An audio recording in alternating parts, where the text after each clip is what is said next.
चलिए यहाँ पर देखिए आपका क्वेश्चन दिख रहा है पहला, आपकी स्क्रीन पर दिख रहा होगा। लिखा हुआ है किसी संख्या का 1/2 उसी संख्या के 1/4 से 15 अधिक है तो संख्या क्या होगी। अब देखिए ऐसे सवालों को आपको कैसे लगाना है, एक्स वगैरह नहीं मानना है कि संख्या एक्स मान लिया उसका 1/2 फिर उसी संख्या का 1/4, ये सब आपको तामझाम नहीं करना है। आप क्या करिए, इन दोनों का जो एलसीएम होगा ना उसी को संख्या मान लीजिए। तो हमने मान लिया जो संख्या हमारी है, संख्या 2 4 का एलसीएम कितना आएगा 4, यानी संख्या हमने मान लिया 4 है। अब 4 का, अब संख्या हमको पता चल गई है ना, संख्या का 1/2 यानी इसी का 1/2 निकालेंगे तो आपका 2 आएगा। कितना आया 2। फिर बोला इसी संख्या का 1/4 यानी 4 का 1/4 निकालेंगे तो 1 आएगा। इस तरीके से आप देख रहे हैं ना, इन दोनों में डिफरेंस कितने का, 1, यानी 1 अधिक है ना, इसके पास 2 रुपया है, इसके पास 1 रुपया है, तो 1 अधिक है, यानी 1 अधिक है। और क्वेश्चन में बोला है 15 अधिक है, यानी 1 यूनिट की वैल्यू दिया गया है 15 के बराबर। और हमने जो संख्या अपनी तरफ से एज्यूम की थी एलसीएम लेकर, वो संख्या 4 थी। 1 यूनिट हमें पता है 15 के बराबर है, तो 4 यूनिट कितना आएगा, 15 चौको 60। तो इसका जो राइट आंसर हो जाएगा ऑप्शन नंबर सी। इस तरीके से आप तेजी से लगा सकते हैं। उम्मीद है ये बात आपको समझ में आ गई होगी। अब हम आगे बढ़ते हैं, क्वेश्चन नंबर दूसरा। स्पीड से लगाइए, तेजी से लगाइए, तभी आपका सिलेक्शन हो पाएगा। आराम से लगाएंगे, स्लो लगाएंगे, कभी जीवन में सिलेक्शन नहीं ले पाएंगे, क्योंकि टाइम मैनेजमेंट बहुत जरूरी होता है। अगर आप स्पीड से अभी करने की हैबिट डाल लेंगे ना, तो आपका सिलेक्शन कोई दुनिया की ताकत नहीं है जो रोक दे। यहाँ पर देखिए, निम्नलिखित में से किस गुणक के कारण कोई संख्या 17% बढ़ जाती है। हमने कई बार बताया है, जब भी कोई संख्या बढ़ जाती है वो 100 में से उसको बढ़ा दिया जाता है। यानी हमने कहा 10% बढ़ गया, इसका मतलब 100 में से 10 जोड़ देंगे, 110%। 100% अपने आप में क्या होती है, 100% अपने आप में कंप्लीट वैल्यू होती है। 17% बढ़ गया, इसी में 17% जोड़ देंगे तो आपका आएगा 117%। 117% को फ्रैक्शन में लिखेंगे तो 117 बटे परसेंटेज हटाएंगे, बटे में 100 आएगा, यानी दशमलव हमारा 2 अंक में लग जाएगा, 1.17, बस हो गया। इतना आसान सवाल है, इस तरीके से आपको लगाना था। ऑप्शन नंबर बी जो होगा इसका राइट आंसर हो जाएगा। उम्मीद है ये बात आपको समझ में आ गई होगी। आगे बढ़ते हैं, क्वेश्चन नंबर तीसरा।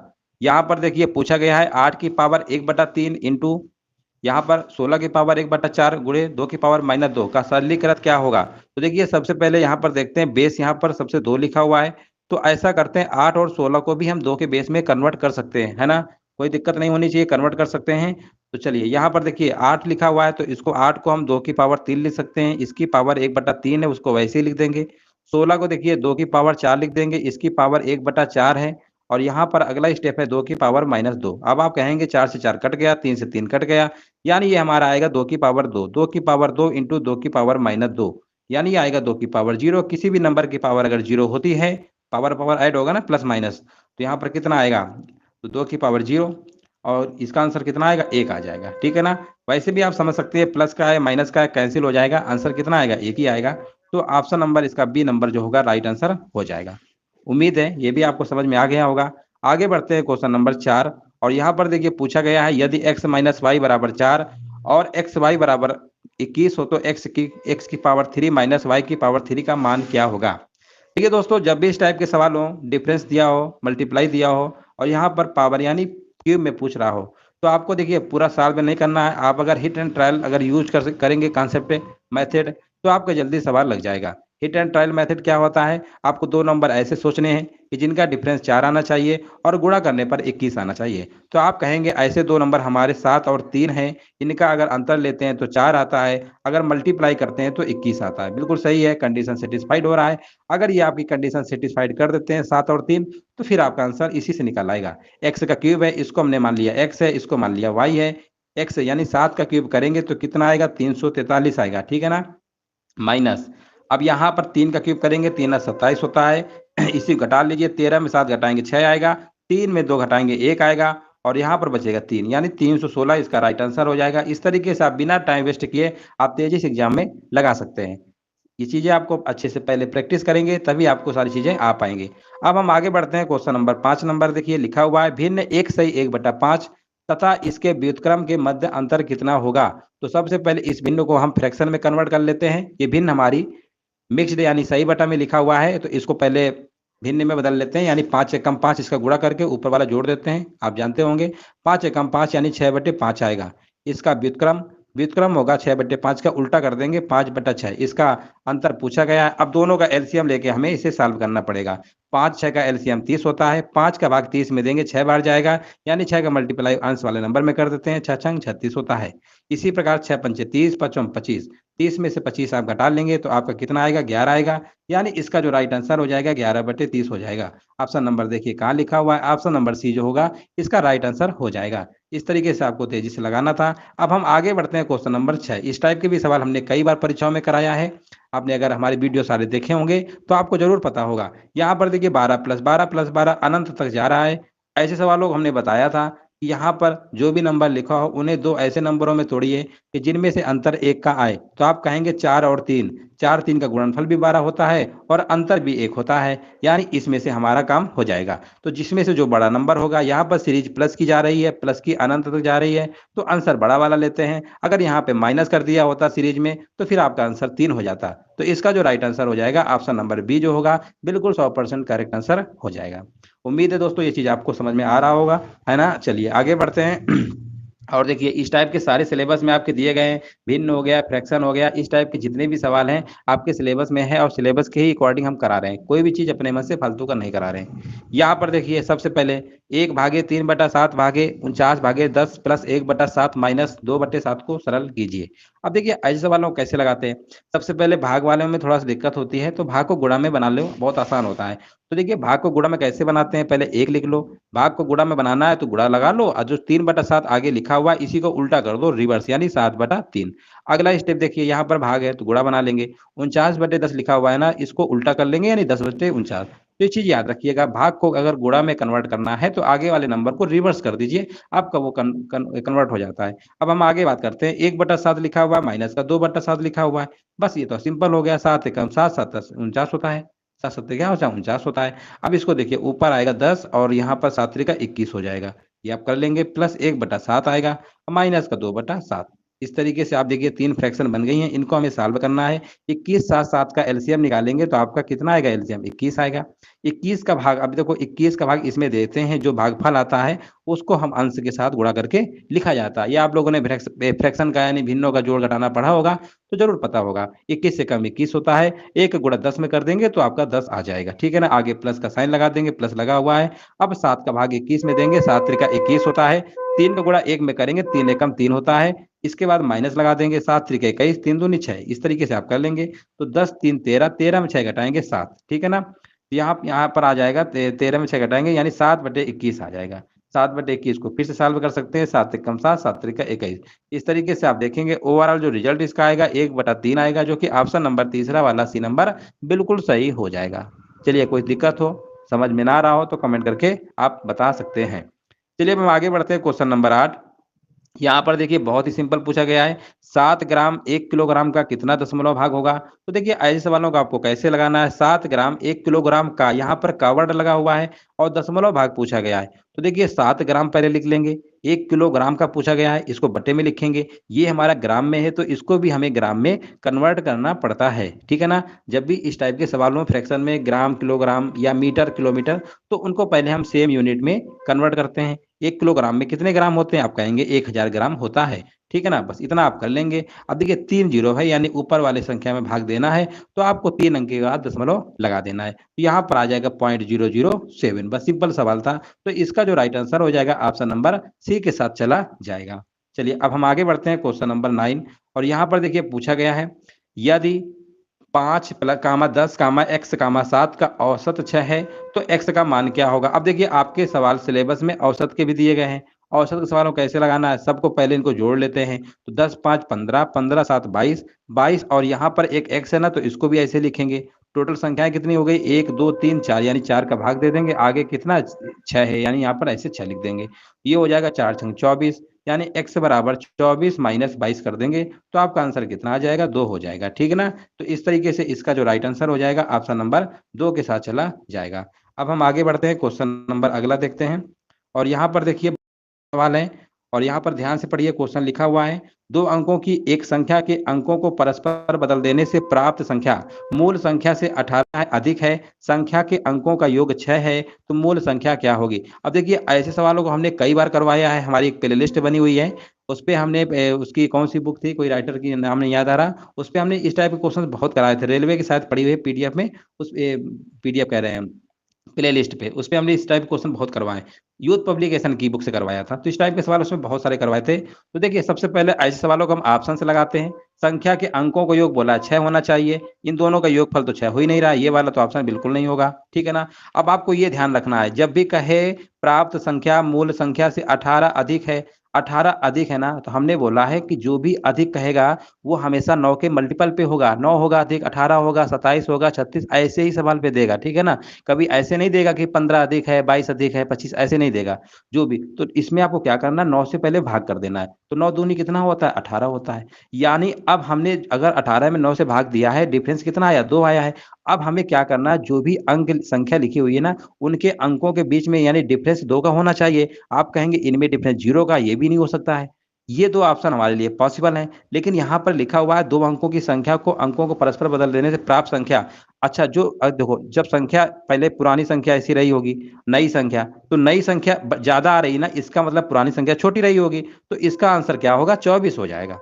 क्योंकि बोला है ना परस्पर बदल देने से प्राप्त संख्या यानी नई संख्या होगी, और नई संख्या अगर मूल संख्या से अगर 18 अधिक आ रही है, इसका मतलब 24 42 में तो कोई एक आंसर सही होगा, लेकिन मूल संख्या यानी जो नई संख्या ज्यादा आ रही है, इसका मतलब पुरानी संख्या जो होगी क्या होगी, वो अधिक रही होगी, कम रही होगी। अगर यहीं पे नई संख्या पूछ लिया होता तो 42 होता, मूल संख्या पूछा गया तो 24, इसका आंसर राइट आंसर हो जाएगा। ये बात आपको समझ में आ गई होगी। अब हम आगे बढ़ते हैं, क्वेश्चन नंबर 11, बढ़िया सवाल है, कई बार परीक्षाओं में इस टाइप के भी पूछे गए हैं।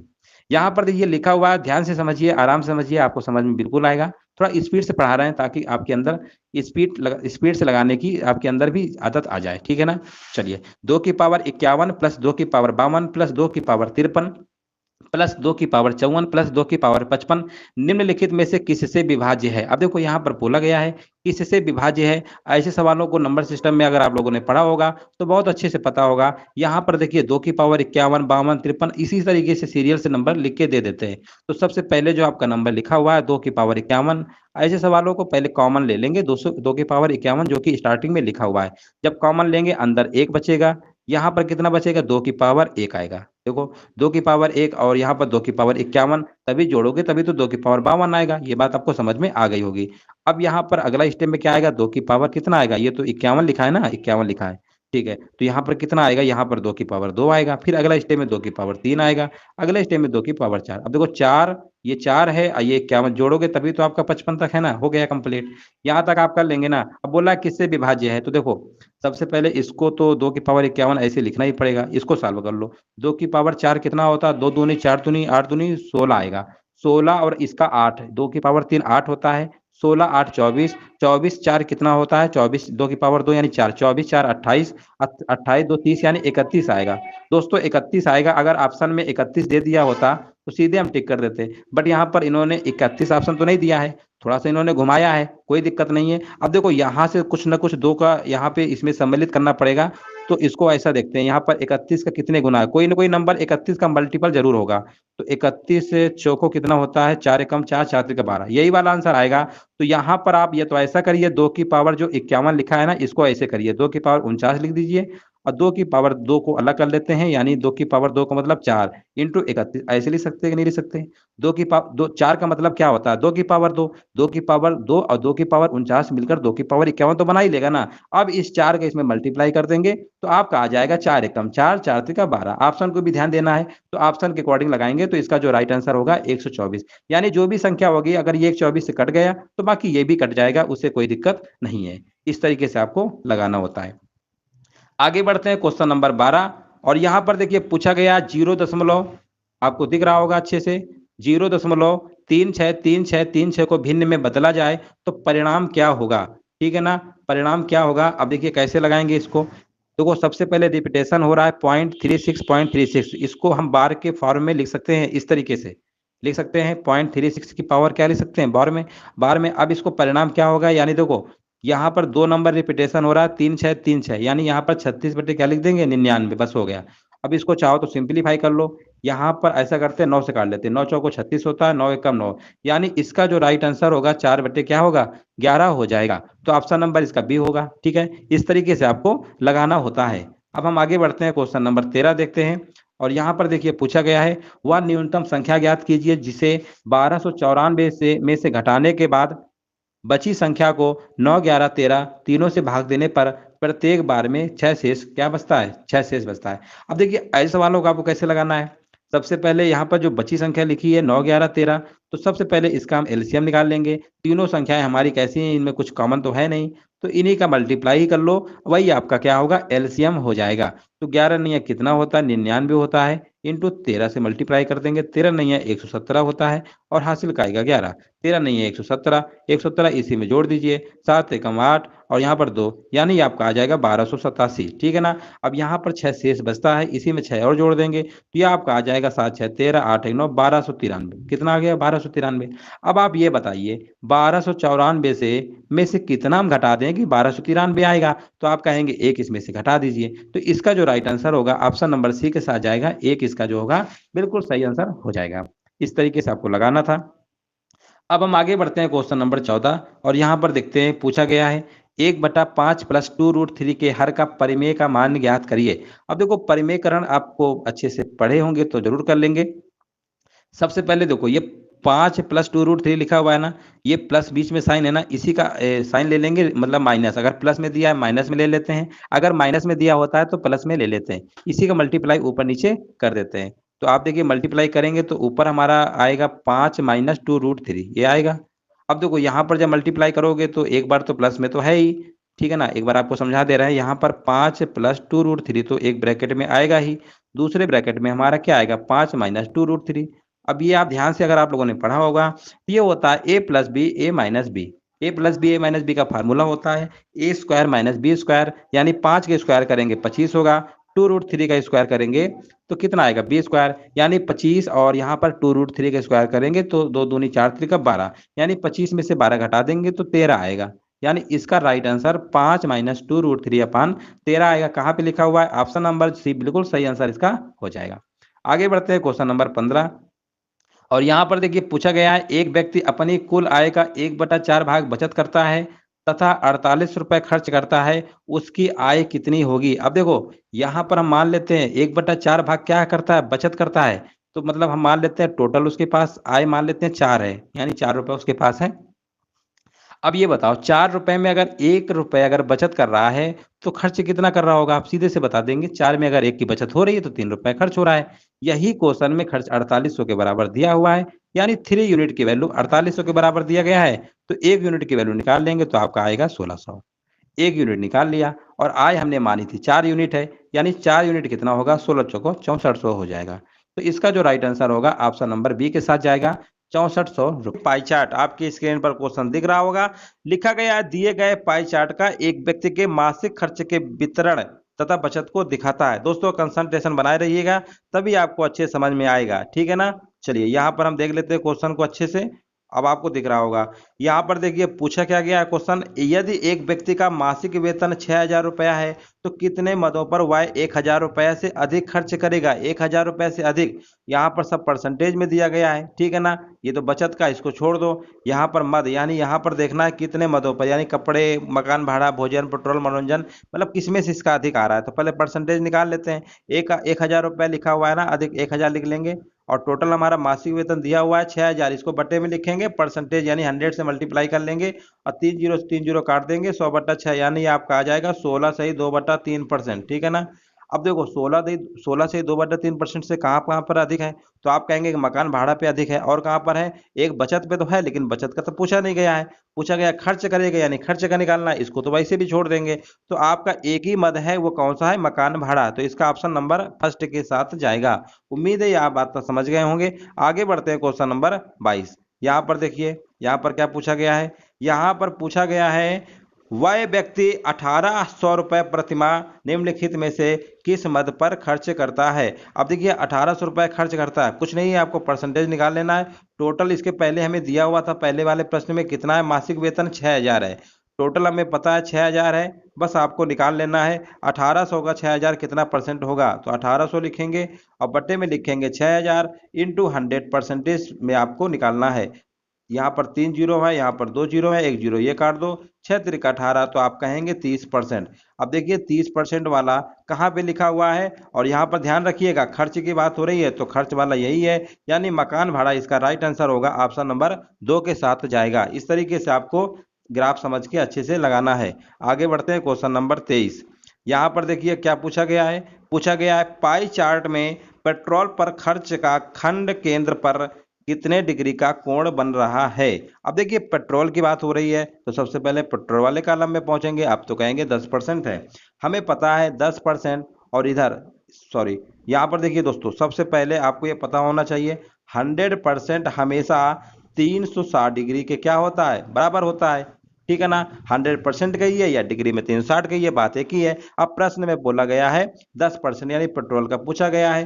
100% हम जानते हैं इसके इक्वल होता है, 10% निकालना है तो आप कैसे निकालेंगे, 360 बटे 100 इंटू 10 कर देंगे, जीरो से जीरो काट लेंगे, आपका आ जाएगा 36 डिग्री, जो कि ऑप्शन नंबर तीसरा बिल्कुल सही हो जाएगा।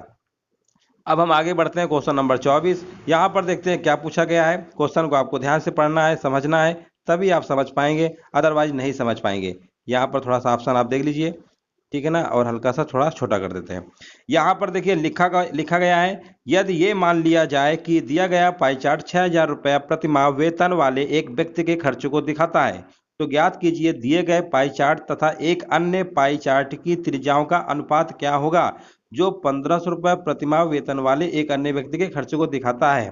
तो देखिए दोस्तों, यहाँ पर जो दूसरा वाला हमारा पाई चार्ट बनेगा उसकी त्रिज्या कुछ भी हो सकती है, ठीक है ना। ये तो हमारा पहला वाला दिया है, तो इसलिए इसको हम निश्चित नहीं कर सकते हैं।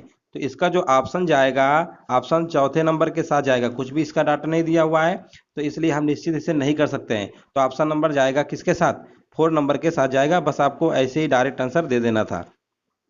अब हम आगे बढ़ते हैं और यहाँ पर देखिए पूछा गया है, व्यक्ति द्वारा मकान भाड़ा पर किया गया खर्च उसके पेट्रोल तथा भोजन पर किए गए कुल खर्च से कितना प्रतिशत अधिक है। इस टाइप के भी हमने सवाल कई सारे करवाए हैं। मकान भाड़ा पे देखेंगे आपका 30% है। इसके बाद लिखा हुआ है उसके पेट्रोल तथा भोजन पर, पेट्रोल भोजन पे पहुंच जाइए, पेट्रोल आपका ये है, भोजन आपका ये है, टोटल आपका 25% है।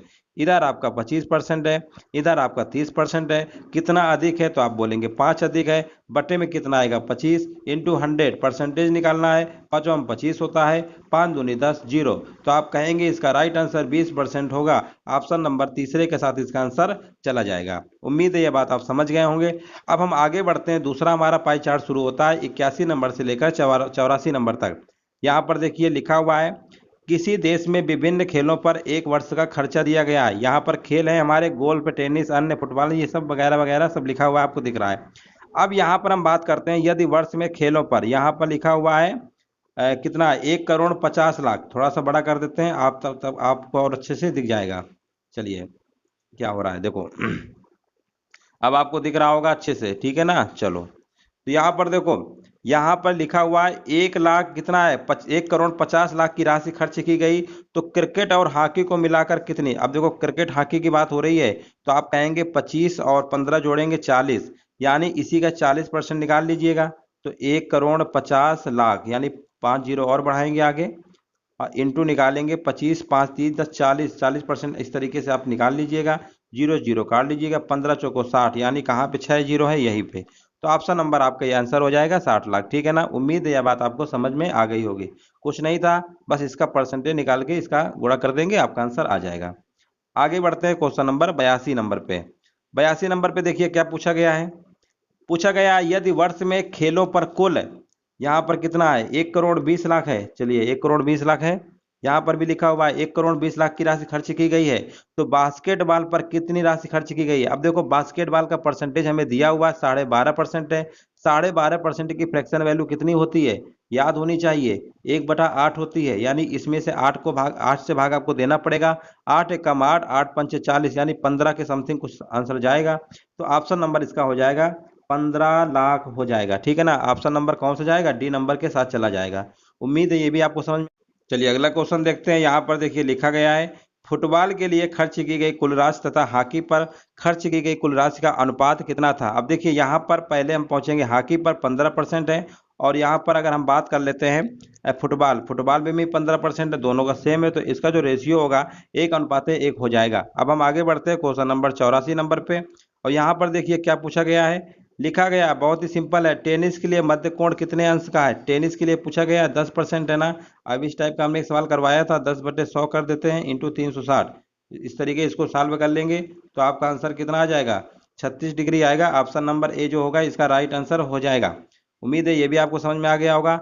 आगे बढ़ते हैं क्वेश्चन नंबर 85 यानी 85 नंबर में देखिए क्या पूछा गया है। पहले तो आप अच्छे से पढ़ लीजिए इसको। यहाँ पर देखिए 3 विभिन्न संस्थानों में विभिन्न पाठ्यक्रम में अध्ययनरत छात्रों की संख्या दी गई है। संस्थान एक्स, वाई और जेड, 3 संस्थान हमारे दिए गए हैं और ये हमारे कोर्स हैं MCA, MMS, इस तरीके से दिए गए हैं, MSc, BTech, B Pharma। चलिए यहाँ पर हम सीधे क्वेश्चन पे फोकस करते हैं, पूछा क्या गया है। तो यहाँ पर देखिए अब आपको दिख रहा होगा, ठीक है ना। तो देखिए थोड़ा सा जूम कर देंगे, अभी देखो यहाँ पर लिखा हुआ है तीनों संस्थानों को मिलाकर MCA में पढ़ने वाले छात्रों की संख्या और अनुपात पूछा गया, और MCA और MSc में पूछा गया है। याद रखिएगा MCA और MSc, MCA और MSc, MCA और MSc पूछा गया है, MCA और MSc। देखो MCA आपका कौन सा, तीनों में पूछा गया है। MCA तो आपको ये वाला है, इनको जोड़ लीजिए, और MCA के बाद MSc था, MSc में तीनों आपका एक ये वाला आएगा, एक ये वाला आएगा, एक ये वाला, बस इन्हीं का रेशियो आपको निकाल लेना है और कुछ नहीं करना। इसको जोड़ेंगे कितना आएगा, यहाँ पर आएगा 5 और 3 तो 5 7 यानी 375 आएगा। और इधर जोड़ लेते हैं, इधर हमारा कितना आएगा, 5 5 10, 0 आएगा, 5 2 7, 7 और 1 कितना होगा, 8 होगा, ठीक है ना। और यहाँ पर 2 2 4 6 6 6 आएगा ना, 5 2 7, ठीक है, और यहाँ पर 6, सही है, देख लो, सॉरी गलत हो गया है, इसको एक बार फिर से जोड़ लेते हैं। यहाँ पर गड़बड़ जोड़ दे, देखो ऐसे जोड़ लो ना, 2 2 4 600 हो गया ना, 675 आएगा, कितना आएगा 675, बस। अब इसको सिंप्लीफाई कर लेते हैं, यहाँ पर आएगा 5 7 35 और 55 25, 5 एकम 5, और यहाँ पर आएगा 5 3 का 15, 55 25, 5 एकम 5, 55 25, 5 दूनी 10 और 5 7 35, 3 5 15 और 3 9 27, 5:9 कहीं लिखा हुआ था क्या, सॉल्व कर लीजिएगा। 5:9 कहाँ पे लिखा हुआ है, बिल्कुल लिखा हुआ है 5:9, यानी ऑप्शन नंबर। दोस्तों यहाँ पर आपकी स्क्रीन पर दिख रहा होगा क्वेश्चन नंबर 46 से लेकर 45 के बीच में हमारे क्वेश्चन दिए गए हैं 5। यहाँ पर हमें लगाना है, सभी लोग पेन कापी लेकर बैठ जाइए और ईमानदारी से इसको सॉल्व करिए। यहाँ पर देखिए यहाँ दिया गया पाई चार्ट भवन के निर्माण में विभिन्न मदों पर आय लागत के वितरण को दर्शाया गया है। भवन निर्माण पर आई लागत का वितरण, यहाँ पर सब कुछ लिखा हुआ है, आपकी स्क्रीन पर दिख रहा होगा। यहाँ पर हम आपको पढ़ के बता दे रहे हैं। इमारती लकड़ी 36 डिग्री है, मजदूरी 90 डिग्री है, सीमेंट 72 डिग्री है, ईंटें जो है 54 डिग्री है, लोहा भी हमारा 54 डिग्री है, और पर्यवेक्षण 54 डिग्री है। उम्मीद है ये चीज़ आपको समझ में आ गई होगी। अब चलिए थोड़ा क्वेश्चन को हल्का सा छोटा करते हैं, तभी आपको अच्छे से दिखेगा। चलिए अब दिख रहा होगा। तो यहाँ पर देखिए पूछा गया है, यदि भवन निर्माण पर आई कुल लागत, यहाँ पर कितना लिखा हुआ है, इसको कितने जीरो में, 5 जीरो में, यानी 15 लाख। यदि भवन निर्माण पर आई कुल लागत 15 लाख रुपया हो तो मजदूरी पर कितनी धनराशि खर्च हुई है। सवाल समझ गए होंगे, जवाब दीजिए। मजदूरी पर पूछा गया है, तो सबसे पहले हम मजदूरी पे पहुंचेंगे, तो मजदूरी का तो हमारा 90 डिग्री है। तो यहाँ पर जो आपका ये 15 लाख दिया हुआ है, यानी कितना दिया हुआ है, 15 लाख दिया हुआ है। 15 लाख का मजदूरी वाला जो डिग्री है ना, इसको ऐसे ऊपर लिखेंगे। और यहाँ पर ध्यान रखिएगा, जब भी डिग्री में दिए होते हैं ना, तो आपको बेस में यानी हर में टोटल 360 डिग्री लिखना है, क्योंकि टोटल हमारा ये कितना होता है, तो टोटल हमारा 360 होता है, इसलिए हमें 360 लिखना पड़ता है। अब 0 से 0 आप कहेंगे काट दीजिए, 9 चौको 36 होता है। अब इसी को सॉल्व कर लीजिए, 4 से भाग कर दीजिए, 4 त्रिका 12 और 4 सत्ते 28, 4 पंचे 20, यहाँ पर 3 जीरो आएंगे, यानी यहाँ पर 375 000 कहाँ पे लिखा हुआ है, 375 000 ऑप्शन नंबर डी लिखा हुआ है। तो इसका जो सही जवाब होगा ऑप्शन नंबर डी होगा राइट आंसर। उम्मीद ये बात आपको समझ में आ गई होगी। आगे बढ़ते हैं क्वेश्चन नंबर, यहाँ पर देखते हैं भवन निर्माण पर आई लागत का विवरण दिया हुआ है, कोई दिक्कत नहीं है। चलो यहाँ पर हम लगाने की कोशिश करते हैं। आप चाहे तो ऑप्शन देख लीजिए एक बार। ऑप्शन आपके दिए गए हैं 50%, थोड़ा सा और छोटा कर देते हैं, चलो अब सही है। अब दिख रहा होगा अच्छे से। ईंटों, लोहे तथा सीमेंट पर कुल मिलाकर व्यय हुई धनराशि भवन निर्माण पर आई कुल लागत की कितनी प्रतिशत है? सवाल आपने समझ लिया होगा। देखो ईंट, लोहा और सीमेंट, यहाँ पर तीनों चीजों को पहले जोड़ लीजिए। ईंट ये है, लोहा ये है और सीमेंट इतना है। सबको जोड़ लीजिए, आपका कितना आएगा? 4 2 6, 4 4 8, 2 10 यानी 10 आएगा। और यहाँ पर 7 5 12, 5 17 यानी 118 आ गया। ठीक है ना। अब यहाँ पर देखो पूछा गया है व्यय हुई धनराशि भवन निर्माण पर आई कुल लागत की कितनी प्रतिशत है। अब देखो ये तो एक तो तरीका होता है कि पहले आप 180/360 जो टोटल दिया था ना इसके पहले भवन निर्माण में, यहाँ पर दिया हुआ था, देख लो यहाँ पे दिया हुआ था टोटल, ये दिया हुआ था, टोटल दिया हुआ था ना भवन निर्माण पर कुल लागत 1,15,00,000 थी। तो देखो एक तो तरीका आपके पास ये वाला है कि यहाँ पर देखो एक तरीका आपके पास ये है कि इनका जो डिग्री में आएगा टोटल सबको जोड़ लीजिए, बटे 360 लिख के और 15,00,000 का निकाल लीजिए। जितना आएगा फिर आपको 15,00,000 लिखना पड़ेगा नीचे। ठीक है ना। फिर आपको लिखना पड़ेगा 15,00,000।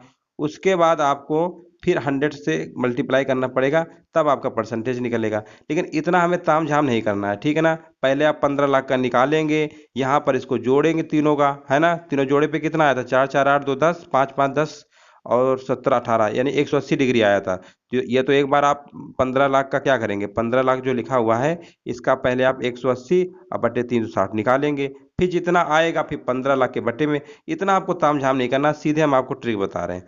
देखो दोस्तों जब भी इस टाइप का सवाल हो ना, तो पहले देखो आपको सबको तो जोड़ लेना ही है। ये जोड़ने पे तीनों कितना आया था? 180 आया था। अब आपको टोटल लिख देना है। टोटल हमारा कितना होता है? 360 डिग्री होता है। इसको आपको बटे में लिख देना है। अब परसेंटेज निकाल लीजिएगा, सीधे आपका आंसर जो उससे आएगा वही आंसर यहाँ से भी आएगा। इस तरीके से आप जल्दी से कर सकते हैं। 180 दूना होता है 360 और 2 का मल्टीप्लाई कर देंगे तो हमारा जो राइट आंसर होगा 50% ऑप्शन नंबर ए जो है सही हो जाएगा। इस तरीके से आप कर लिया करिए, आपका गलत नहीं होगा। चलिए यहाँ पर देखते हैं। यहाँ पर देखिए पूछा गया है इमारती लकड़ी का व्यय सीमेंट के व्यय का कितना प्रतिशत है। अब देखो उस इसको भी वैसे ही लगाते हैं। इमारती लकड़ी वाला देखिए आपका 36 डिग्री है, दिख रहा है आपको। सीमेंट के व्यय का, अब सीमेंट हमारा ये 72 है। अब आपको परसेंटेज पूछा गया 36/72 लिख लीजिए इंटू 100, बस हो गया। 36 दूनी 72 होता है और 2 का भाग 50 में देंगे यानी आपका 50%, इसका भी राइट आंसर हो जाएगा। तो इस तरीके से आप कर सकते थे। डिग्री वाले सवाल हैं और इसके सवाल आते भी हैं पेपर में, तो इस तरीके से आपको लगाना पड़ेगा। उम्मीद है बातें आपको समझ में आ गई होंगी। अब हम आगे बढ़ते हैं। क्वेश्चन नंबर ये हमारा है 49 नंबर है। यहाँ पर थोड़ा सा ऑप्शन आपको दिखा देते हैं। यहाँ पर हल्का सा छोटा कर देते हैं, नहीं तो आपको ऑप्शन फिर नहीं देख पाएंगे। ठीक है ना। अब दिख रहा होगा। चलिए यहाँ पर देखिए भवन निर्माण पर आई कुल लागत यानी 15,00,000 तो दिया ही है, से मजदूरी व पर्यवेक्षण दोनों को मिलाकर कितनी धनराशि खर्च हुई। समझिएगा यहाँ पर देखो 15,00,000 तो दिया ही है। कितना दिया हुआ है? 15,00,000। ठीक है ना। ये 15,00,000 5 जीरो है। 15,00,000 तो दिया ही है। मजदूरी व पर्यवेक्षण पूछा है, तो मजदूरी देखिए पर्यवेक्षण आपका 54 है, मजदूरी आपका 90 है। इनको आपको जोड़ लीजिए, तो आप जोड़ेंगे तो कितना आएगा? 4 और 9 5 14 यानी ये आपका आ जाएगा, यहाँ पर आपका आ जाएगा 144 आ जाएगा। ठीक है ना। 9 5 14 और 4 144। ठीक है, जोड़ लीजिएगा 144 ही आएगा, गलत नहीं है। 4 और 9 5 14। ठीक है। अब यहाँ पर देखो पूछा गया है ना कितनी धनराशि खर्च हुई, 360 बटे में लिखेंगे। याद रखिएगा डिग्री वाले में 360 आपको बटे में लिखना पड़ता है। जितना डिग्री इनका आया है इसका जोड़ के ऊपर लिखना है, अब फिर टोटल आपको नीचे लिखना है। इतना आप कर लेंगे उम्मीद है। अब इसको आप देखिए 0 से 0 आप ऐसे काट सकते हैं और इसको काट लीजिए। ये कितने, ये 4 36 चौको कितना होता है? 144 होता है ना, तो ये 4 बार कट जाएगा यानी यहाँ पर आ जाएगा 15 चौको 60। 60 के लगभग यहाँ पर देखो कौन सा आ रहा है, 60 और 40 यानी ऑप्शन नंबर सी आ जाएगा। ठीक है ना। पूरा मल्टीप्लाई करने की जरूरत नहीं है, यहीं से आप पता कर लेंगे और आपका जो आंसर है मालूम हो जाएगा। चलिए आगे हम बढ़ते हैं और यहाँ पर देखते हैं क्वेश्चन नंबर 50 क्या पूछा गया है। क्वेश्चन आपको दिख रहा होगा, इस तरीके से पूरा लिखा हुआ है। ठीक है ना। चलो यहाँ पर थोड़ा छोटा कर देते हैं और यहाँ पर देखिए ऑप्शन आपके ये लिखे हुए हैं। ठीक है। चलो थोड़ा छोटा कर देते हैं। यहाँ पर देखो पूछा गया है यदि भवन निर्माण पर आई कुल लागत, यहाँ पर कुल लागत दे रखा है क्वेश्चन पे, कितना दिया हुआ है? 3,60,000 है। हाँ 3,60,000 है। ठीक है ना। 3,60,000 दिया हुआ है भवन निर्माण पर आई कुल लागत। इसके बाद पूछा गया सीमेंट तथा इमारती लकड़ी पर व्यय कितना था। अब देखो सीमेंट और इमारती लकड़ी पर पूछा गया, इमारती लकड़ी पे तो आपका 36 डिग्री है। अगर हम बात कर लेते हैं सीमेंट की तो 72 डिग्री है। बस आपको क्या करना है, ये जो 3,60,000 दिया हुआ है, 3,60,000 दिया हुआ है, इसमें से आपको इन दोनों को पहले जोड़ लेना है। जोड़ेंगे तो 6 2 8 होता है, 7 3 10, 108 आएगा। बटे में आपको 360 लिख देना है, ठीक है ना। अब देखो यहाँ पर इसको सॉल्व कर लेते हैं। यहाँ पर देखो 360 से 360 तो कट गया, और इसके बाद आएगा 1 यानी 000, यानी ये 1000 आएगा। तो अब आपको क्या करना है, 108 के आगे 3 जीरो और चिपका देना है। यही आपका राइट आंसर हो जाएगा। यही राइट आंसर कहाँ पे लिखा हुआ है, ऑप्शन नंबर ए जो है इसका बिल्कुल सही आंसर हो जाएगा। चलिए दोस्तों, इस तरीके से आपका एक पाई चार्ट कंप्लीट हो गया है। अब यहाँ पर हम दूसरे पाई चार्ट की बात करने वाले हैं। यहाँ पर पहले आप क्वेश्चन को अच्छे से पढ़ लीजिए। 66 से 70 के बीच में हमारे दिए गए हैं, और यहाँ पर बताया गया है किसी नगर की जनसंख्या जो है 3,60,000 है, ठीक है। उसके विभिन्न व्यवसायी निम्नांकित वृत्त चित्र में प्रदर्शित किए गए हैं। अब देखिए यहाँ पर जनसंख्या आपको पहले याद कर लीजिए, डाटा याद कर लीजिए, 3,60,000 है, ठीक है ना। चलिए ये आप समझ गए होंगे। अब हम आपको देखो, ये आपको पाई चार्ट दिखा रहे हैं, इतना थोड़ा सा बड़ा कर देते हैं, और इससे अब बड़ा आप उम्मीद भी मत रखिएगा कि हो जाएगा, ठीक है ना। हो जाएगा फिर आपको अच्छे से दिखेगा नहीं। चलो, वहाँ पर कितना था याद रखिएगा, टोटल हमारा 3,60,000 था, ठीक है ना, ये याद रखिएगा। वो क्वेश्चन हमने हाइड कर दिया है, ये आपका 3,60,000 था। अब यहाँ पर पढ़िए, कृषि की अपेक्षा नौकरी में कितने कितने अधिक व्यक्ति लगे हैं। अब कृषि की ये है आपका, नौकरी आपका ये है, अब कितने अधिक लगे हैं तो आप बताइए। यहाँ पर 108 से 120 हो गया है, तो कितना अधिक है, तो आप कहेंगे 12 डिग्री अधिक है। तो अब आपको क्या करना है, ये जो 3,60,000 क्वेश्चन में दिया था, 3,60,000 जो क्वेश्चन में आपका दिया था, ठीक है, एक सेकेंड, ये आपका दिया था। यहाँ पर आपको यहाँ पर डिफरेंस 12 डिग्री आया है। अब बट्टे में हमने बताया 360 आपको लिखना ही है, 360 आपको क्या करना है, लिखना ही है। अब आप इसको सॉल्व कर सकते हैं। 360 से 360 पूरा पूरा काट लीजिए, 12 के बाद 3 जीरो चिपका दीजिए। आप बोलेंगे इसका जो राइट आंसर होगा 12,000 होगा, जो कि option number A right answer हो जाएगा। देख रहे हैं ना, कितने सिंपल सवाल हैं, बट आपको धैर्य रखना है, कंसंट्रेट रखना है। फिर से आप जनसंख्या पढ़ लीजिए, 3,60,000 है, 3,60,000 है जनसंख्या टोटल, ठीक है ना। जनसंख्या कितनी है, 3,60,000। अब यहाँ पर पूछा गया है कुल जनसंख्या का कितने प्रतिशत परिवहन व्यवसाय में। अब देखो, कुल जनसंख्या का कितने प्रतिशत परिवहन में, आपको दिख रहा होगा 24 डिग्री है, ठीक है ना। तो 24 डिग्री है ना, तो अब आप क्या करें, 24 डिग्री कर लीजिए, और परसेंटेज पूछा गया है तो आप उसका मत निकालिए, टोटल का जो 3,60,000 दिया था उसको आप मत निकालिए, ठीक है ना। इसको डायरेक्ट आप 360 लिख लीजिए, बटे में इंटू 100 कर लीजिए, बस आपका इससे आंसर निकल आएगा। अब आप इसको सॉल्व कर लीजिए, जीरो जीरो आएगा, और इसको काट लीजिए, 6 चौको 24 होता है, 6 छंग 36 होता है, 2 दूनी 4 होता है, 2 तिरका 6 होता है। अब आपका ये आ जाएगा 10 दूनी 20, 20/3, 20/3 को सॉल्व कर लीजिए, 6.6% आ गया। तो देखिए आपको बहुत सारे सवाल ऐसे भी हैं, जब भी कुल जनसंख्या का इतना पूछे तो परिवहन लिखिए, और टोटल आपको 360 लिखना है। परसेंटेज में पूछेगा तो 100 से मल्टीप्लाई कर दीजिएगा, आपका आंसर आ जाएगा, ठीक है ना। उम्मीद है ये बात आपको समझ में आ गई होगी। अब आगे हम बढ़ते हैं। यहाँ पर देखिए 3,60,000 है, याद रखिएगा 3 लाख कितना है, 60,000 है। चलो ये सवाल को थोड़ा सा छोटा कर देते हैं, और 3,60,000 से कोई मतलब ही नहीं है। यहाँ पर पूछा गया नौकरी तथा परिवहन में लगे व्यक्तियों की संख्या का योग निम्न व्यवसायों में से किसके योग के बराबर है। आप कहेंगे नौकरी वाला तो आपका 120 है, परिवहन का आपका इतना है, दोनों को जोड़ लीजिएगा तो आपका आएगा 144 डिग्री। 144 डिग्री आया है, तो इसका मतलब ऑप्शन से चेक करना पड़ेगा कहाँ पे 144 आ रहा है। कृषि परिवहन को जोड़ेंगे, कृषि परिवहन जोड़ेंगे, 8 4 12, जिंदगी में 144 नहीं आएगा। व्यापार तथा उद्योग की बात कर लेते हैं, व्यापार उद्योग की बात करोगे तो ये भी जीवन में कभी आएगा नहीं 144 जोड़ने पे, चाहे तो आप घर पे करके चेक कर लीजिएगा। कृषि तथा व्यापार की हम बात करते हैं, कृषि व्यापार ये कुछ लग रहा है, कुछ फीलिंग आ रही है कि हो सकता है, जोड़ के देखो 8 6 14, बिल्कुल सही है, 144 डिग्री आ गया। तो हम सीधे बोल देंगे इसका जो आंसर होगा कृषि तथा व्यापार के साथ जाएगा। ये बात आपको समझ में आ गई होगी। अब हम बढ़ते हैं क्वेश्चन नंबर 69 यानी 69 नंबर।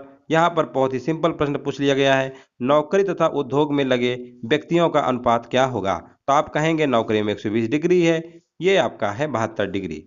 सभी लोग जानते हैं, दिख भी रहा है ना। इसको आपको रेशियो बना लेना है, सिंपलीफाई कर लेना है, आपका आंसर दौड़ता हुआ चला आएगा। ठीक है ना। 24 पंचे 120 होता है और 24 तिरका 72 होता है। 24 की टेबल सभी को याद होनी चाहिए, तभी आप जल्दी से कर लेंगे। बाकी काट लीजिए, कोई दिक्कत नहीं है। तो इसका जो आंसर होगा 5:3, ऑप्शन नंबर सी के साथ जाएगा। अब हम बात करते हैं क्वेश्चन नंबर 70। 70 नंबर देखिए, ये भी रेशियो का सवाल आ गया है। बहुत ही सिंपल प्रश्न है। कृषि तथा व्यापार में लगे व्यक्तियों का उद्योग में लगे व्यक्तियों से अनुपात कितना होगा। इससे आसान कोई सवाल हो ही नहीं सकता है। कृषि व्यापार बोला है, दोनों को जोड़ देंगे, आप बोलेंगे 144 डिग्री आएगा। 144 डिग्री तो आ गया। उद्योग में लगे व्यक्ति हैं, उद्योग में 72 है, 72 दूनी 144 होता है, तो होता है। तो इसका राइट आंसर 2:1 होगा। 2:1 ऑप्शन नंबर डी के साथ जाएगा। इसके बाद और भी सवाल हैं, नहीं है। दोस्तों, आज हमने आपके पाई चार्ट के 10 क्वेश्चन कवर किए हैं और उम्मीद ये बातें आप समझ गए होंगे। जब भी डिग्री से रिलेटेड क्वेश्चन इस तरीके के बनेंगे तो आपको ऐसे ही लगाना है। इसकी पीडीएफ जो है टेलीग्राम में डाल दी जाएगी, वहां से आप अपलोड कर लीजिएगा। ठीक, डाउनलोड कर लीजिएगा। अपलोड तो हम करते हैं, आप लोग डाउनलोड कर लीजिएगा। वीडियो देखने के लिए दोस्तों धन्यवाद।